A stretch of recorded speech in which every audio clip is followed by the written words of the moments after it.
Welcome to the Chat Club podcast, where you are not alone in your mental health journey. It's okay that you're not okay today. Where discussions on mental health challenges like anxiety, grief, interviews with people that deal with challenges in mental health. Also, discussions on positive coping mechanisms, positive motivation, self-help, a little hope, and thinking creatively. Remember, there's only one rule in Chat Club. Everybody talks about Chat Club. Take a seat, relax, and listen. Here is your host, Alan Hilchey. Hello everyone, welcome to Chat Club. I guess that's my new intro. I'm going to be sticking with that. So I hope everyone enjoys that. It's a little more professional. Just kind of introduces you nice and a nice little theme to it. Anyhow, I'm on episode number 38. Now, today's episode I wanted to kind of think outside the box, be a little creative. So about a month and a half ago, I went to a medium. I want to just touch on that and touch on how many coincidences there are. It kind of blew me away because being a correctional officer, you're all about doing the interrogation, like getting the questions and leading into your answers and stuff. And for a long time, I thought that that's what mediums did. But lately, there's been too many coincidences and too many things happened. So anyway, we're going to fast forward, or rewind back to before I went to the medium. There was a hairdresser in Halifax that I went to, and when she went in there, she said, I kind of dabble in, spirit world, and I have an understanding and a little bit of a gift, if you don't mind me talking about it. Oh, okay. I'm open. I have an open mind. I went to university. Very best. So I sat in the seat, and I kind of sat there, and she started talking, and she says, I feel this heavy pain on my chest. I said, well, has anybody passed away that? And I kind of said, well, that'd be my dad. My dad, he passed away. And ironically, doing this podcast is coincidentally on the day that he passed. So I'm going to dive into that a little later, and we'll get into that about my dad. Basically, I wanted to talk about just how, and she talked about my dad, and there was a few things that were coincidences and common knowledge things, and then she kind of talked about somebody, like something around her neck tightened and stuff like that, and I didn't know of anybody that has committed suicide or taken their own life or choked or anything like that. That has passed. I've been in situations where people have been choking and I've done first aid. So anyway, this ended and she talked about spirit animals, and she talked about how the crow was her spirit animal and the crow was a messenger. So, and there's little tidbits and stuff like this. So I was kind of like, okay, that's kind of cool. So, I just kind of took it like that. And one of my partner's friends is very spiritual, and she can kind of see spirits or feel them or something. Anyway, she does. She's very spiritual. And it seems like every time my dad goes somewhere, he's with me. So I'm like, that's kind of a little heartwarming, because, when your parents pass away, there's a little bit of that you need them factor, and you really want them around. And when you can't call them anymore, it really sucks when you want some opinions, or just a laugh, or an opinion, or, the support, I guess. So now we're going to fast forward. We're going to fast forward to where the medium. So my partner purchased this for a gift, and the first time I had it, I was kind of a little leery, and I kind of bowed out a little bit. And so she went and she had hers done, and then we went and got mine done. And I put my big boy pants on, and I went, and it was a very inviting type of atmosphere when I come in. Now this medium had her husband there, which he wanted to be on the reading, which I found was kind of a little overwhelming, I guess you could say. I wasn't upset or anxious or negative about it. It was just like, ooh, is this something big? Am I going to magically make something happen? Anyway, needless to say, nothing like that happened. So I went in there and I talked. Well, she did talk, and she talked about the different levels of spiritual. There's earthbound spirits where they don't know if they don't know that they passed away, or they have unfinished business, and they kind of walk around. So when I first went in, she sat down and introduced herself, and she, how do you feel? And I said, I'm going to come in with an open mind, which I did. So she continued with the spiritual world and how there's, 5 tiers to it, and obviously God being, or I think the 5th tier.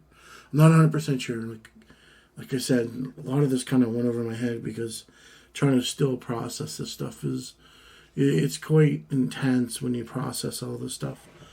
So anyway, I sat there and she talked about different stuff, and she talked about a man with a pipe, and talked about an older lady that had short hair, kind of red fiery hair or brownish hair, something like that, and that's got to be my grandmother. I said, my grandfather, it's got to be my grandfather Hilchie on my other side, because I remember when he was younger, he used to stuff a pipe and smoke it when I was younger, and it was really young when I was there. So to remember that was kind of fascinating. And when you talked about my grandmother, she talked about how much she loved to dance and how she loved the farm, and how when she got really overwhelmed, stressed out, she went to the lily pads in a pond that was there. So I was really unsure. So I thought it was my grandmother Danelle on my mom's side. But anyway, so I went through it, and she talked about a lynx, or a lily. Not the lynx, but a lily. And it was significant to my, basically to my, to me. And I'm going to talk about it here. I'm going to look it up here on the computer. And she talked about how spiritual it was to me. And I'm going to read a little description about it, the meaning and symbolism, what it talks about on the internet. And with the water lily, it talks about symbol is beauty that can have a dangerous side to it. There's so many different variances on it in here, as far as spiritual and stuff like that. So I just kind of, which is kind of particular and kind of weird. But so anyway, she talked about that, and she talked about the uses and benefits, the meaning of symbolism. I guess when she talked about the lily, she talked about being white. So here it has white, it has purity, innocence, and grief. That makes sense, because I'm, continually grieving for my father and a cousin that passed away too a few years ago. So, and we'll get more into this. Water lilies are an ancient Egyptian symbol of unity. There's so many different spiritual meanings in every different religion and culture, which is really kind of neat. So, but I'm going to stick with the purity and innocence and grief, because I think that's what it was, because my grandmother brought this up, and she used to sit by the lily pond, and really enjoyed her time there. And she also talked about how she was sorry about how I grew up, how I was bullied when I was younger, and I was really kind of a target of teachers, and I don't know if it's because I had a smart mouth, or I didn't have very many role models as teachers, and I don't mean to disrespect them or anything. And I understand people go through stuff, but I never had that one teacher that grabbed me and said, "You know what? You can be something. You're a very smart individual." And that never happened for me until probably high school, when I had a principal named Basil Hurley, who, anyway, that's a whole different story about him. And he would lanced onto me and made me a better student, made me a better community high school student, which I really didn't really care about too much in high school. Cared about playing high school hockey. That was it. I went to school because I had my friends. Did I put 100% effort into my classes? Absolutely not. Do I regret it? Absolutely do. So, talked about the different things and how my grandmother was sorry how I grew up and how I was bullied and how it, because she kind of watched it. And I was like, okay. I didn't feel that I was bullied, but maybe I was, and maybe I learned how to deal with it and had some coping mechanisms early that I did. So fast forward, we'll go a little bit further. So we get through this.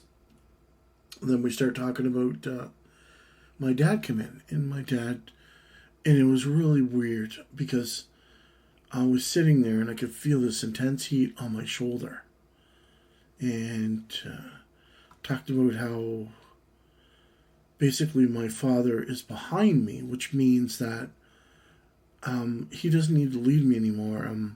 My path is really clear and concise, and very proud of me and the choices I've made recently in my life, and proud of who I've become and what path I'm going down. So it was kind of ironic because I kept looking at my shoulder, and my partner, she said, I noticed that. And it was kind of really weird, but it was almost like somebody had their hand on my shoulder, which I felt was really kind of cool, but kind of creepy at the same time, I guess. Because, this is my introduction to the spirit world. No, I'm very hesitant and very skeptical of this sort of thing. Even watching on TV, I just find it ironic, but so we get into this a little further and talked about my dad and talked about different things that are going on, and she threw out a couple letters, a J and an L, and I couldn't place them. And so anyway, we get through talking a little bit more about, and my grandmother, Danelle, who I thought it was, kept talking and talking because she had a lot to say, which was kind of ironic because when I lived with her, or not lived with her, but when I visited her, she never had that type of personality. I never seen that side of her. So it was kind of nice because I would always give my grandmother a hug and kiss, and it would make her laugh a lot of times because everyone said, oh my gosh, she's so grumpy. But I just had a way to get in there and do it, and I was just goofy enough to make her feel good and laugh, I guess. And I guess that's kind of one of the traits that I do possess at times. So it's kind of neat. So anyway, we go through that and we talk about different things. And then she starts talking about my dad and how everything's going to be okay and everything's just going forward. And, he went through some difficult times, but it's okay. So we get through and we talk about the whole thing and we get through different things, and I'm skipping a lot of parts because I don't really remember. Like, I don't remember specific things, and it's going to go out. It's going to tie in when I have to say it's going to be a real realization. So anyway, I come in and so we get kind of done, and we get to a point where she said this spirit's in here, and her husband came up and said, well, I see a uniform. Did he play soccer? I said, no. I said, I played softball. He said, oh. He said, okay, I see blue pants and, that sort of thing. And I'm like, okay, that's kind of cool. And they said this person took their own life. Kind of detailed it, like, just come out of the blue and said it. And I'm like, oh my gosh. So it was a friend that I had a long time ago that I played ball with, Tony Jones, which is kind of neat. And he said he's just coming in to say hi, and he came in and out, and it was like real quick. So she went to another part, and I've worked youth corrections for about 20 years, so it took me a little bit to figure this one out. And she said, I see a young gentleman, like, sitting there, and he's not saying anything, but it's almost like he's got headphones on and music. And I'm like, oh my gosh. There was a youth that, I think he got into some trouble and was in the federal system. He overdosed and passed away. And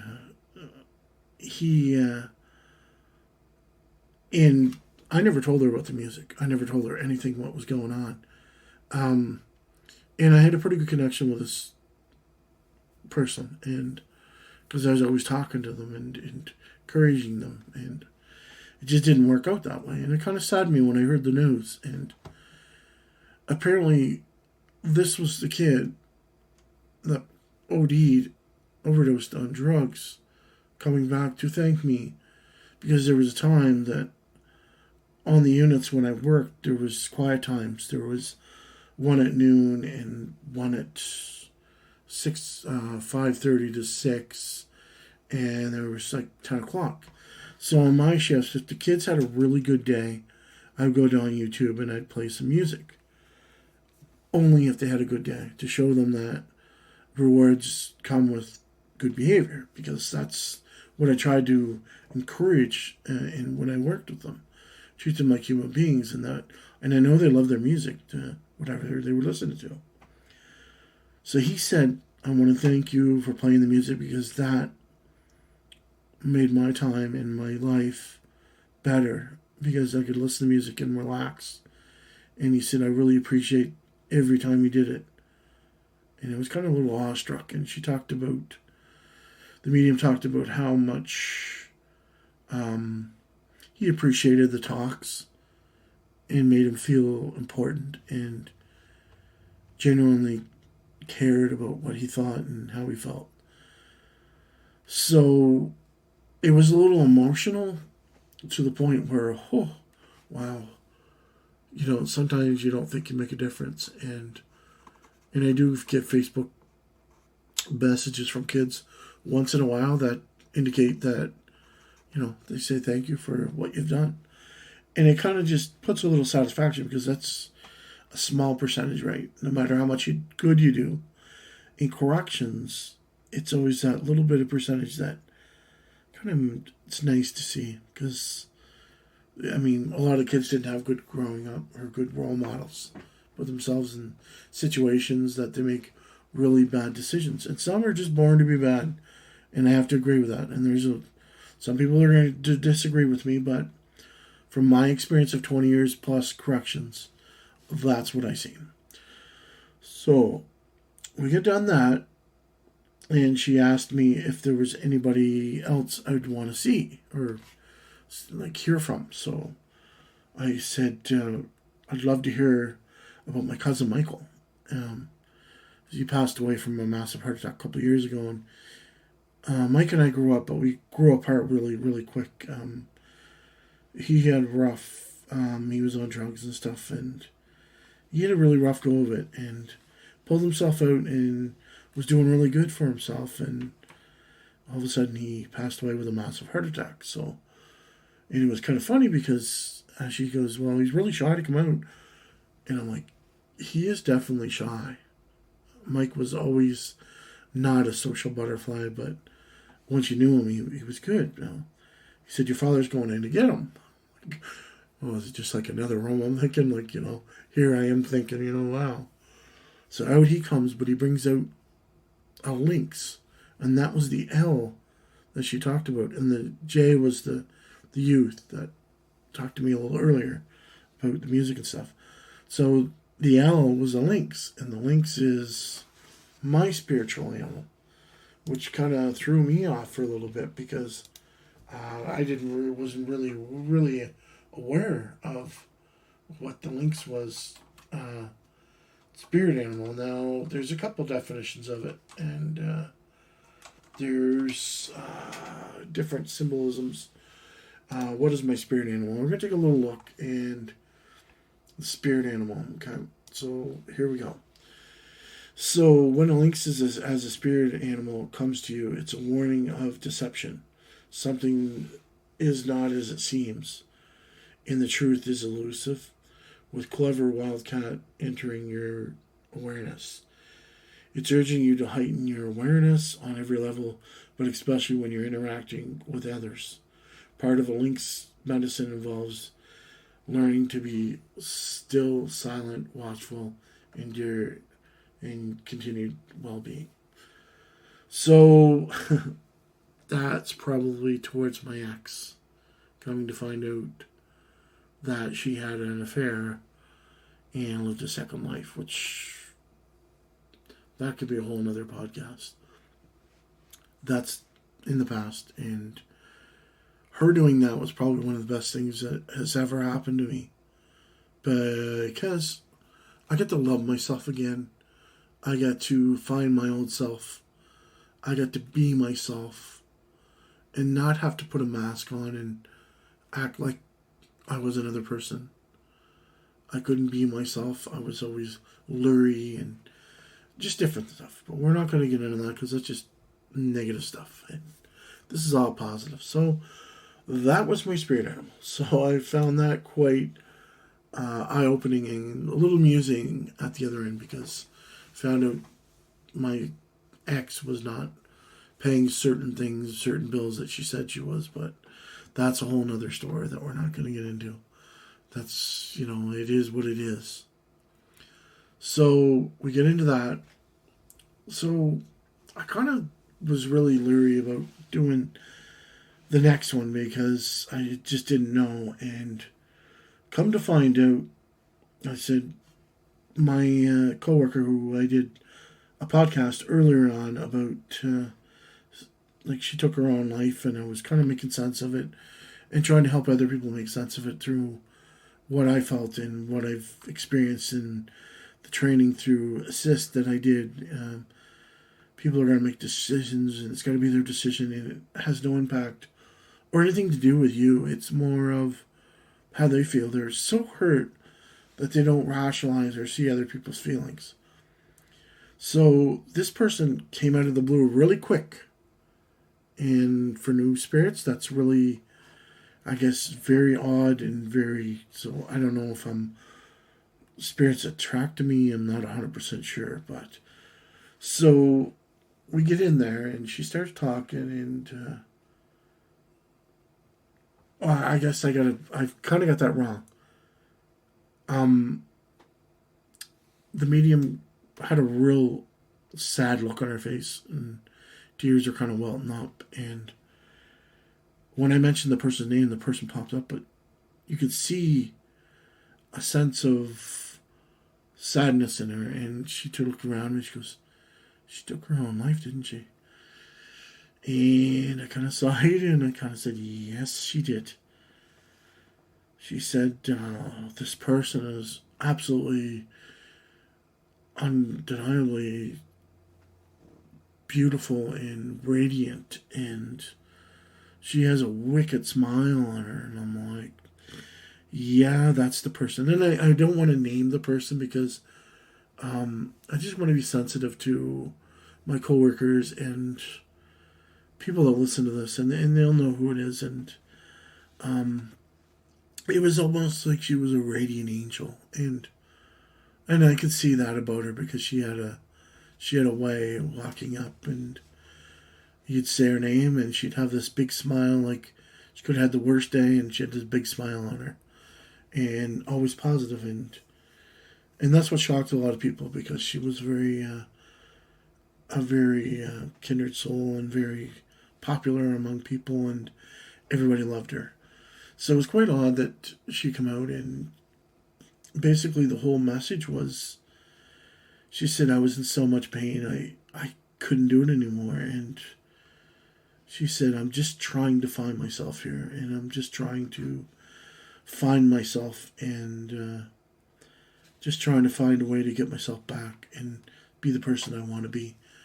And I found that kind of weird because, so she's going to come in another body? Like, how does this work, Anyway, I just kind of let it go, just didn't think much of it, and it kind of gave me a little bit of peace. And I knew, and she wanted to thank me for all the talks that I did have with her, and I had several over the years with her. Sometimes when she struggled with things, and she had a little bit of sadness, and, she'd tell me what was going on, and I always told her to keep her head up and keep smiling, because you have a lot to give to this world, and things have a tendency of working itself out in the positive manner. You just got to think that. So when I heard the news about a certain thing, it kind of shocked me, but I kind of understand where she's coming from and have a little bit of understanding. Some people just handle it much differently, and that's okay because everybody grieves so differently. So towards the end of that, and then we talked about that, and she talked about how crows are messengers that bring messages from the afterlife, spirits and stuff. So fast forward, I get into this and I got done, and it took me quite a while. We were there a lot because it just seemed the spirits would not stop talking, and they seemed interested in being there with the medium, and the medium was very patient and very kind, and she's indigenous, and she has a lot of unique talents that I'm really impressed with. I don't know if I explained that well enough or whatnot. So fast forward, I talked to my mother when I got home after it, and I talked about the medium, and I thought because my grandmother Janelle lived in Joggins, Nova Scotia, that there was a farm. She said, yeah, there was a farm down the road. What about the lily pad? No lily pad. Okay. So anyway, so I called my Aunt Etta. What a beautiful soul she is. And her partner Sue. They're just dynamite people. So I called her and I asked her, I said, did Grant ever have a lily pad and stuff? And she goes, yeah, did. For sure. And there was a farm and there was a lily pad, and so it was my grandmother Hilchie, and it was my grandfather Hilchie and my father that were in that room at that time. And I found it so connecting, and it was so neat that things are pretty neat. Like just how everything flowed afterwards. It was kind of revealing and stuff. But the sad thing is when I get back to the hairdresser, she talked about somebody choking her or hanging or something like that. I'm thinking to myself, is that a premonition? Because right after it, I kind of just had that aha, the light bulb turned on moment, and I'm like, oh boys. So anyway, that was my medium experience. And she wants to see me again because I guess it was interesting. Would I suggest anybody to go? Absolutely. Now, what made me think that she was for real and could do this and was my coworker, the youth that I had that I took care of, and my friend Tony. Different things come out that were actually true. And knowing certain things about certain things, and I have a tendency or a new outlook on there is some spirituality and there is some kind of afterlife in my mind. I mean, that's reserved for everybody's individual opinion, but through my experience, I thought it was quite unique, very intense. A lot of tears, because my father was speaking very highly and very proud. And there was another thing I had to mention that I forgot to mention was I asked her about deja vu, and she talked about that's called cache, like memory cache, that it means that if you have a deja vu moment, it means that you're on the right path because you recorded that this is what's going to happen. And I'm saying I have a lot of that. So I guess I'm on the right path, folks. Fantastic.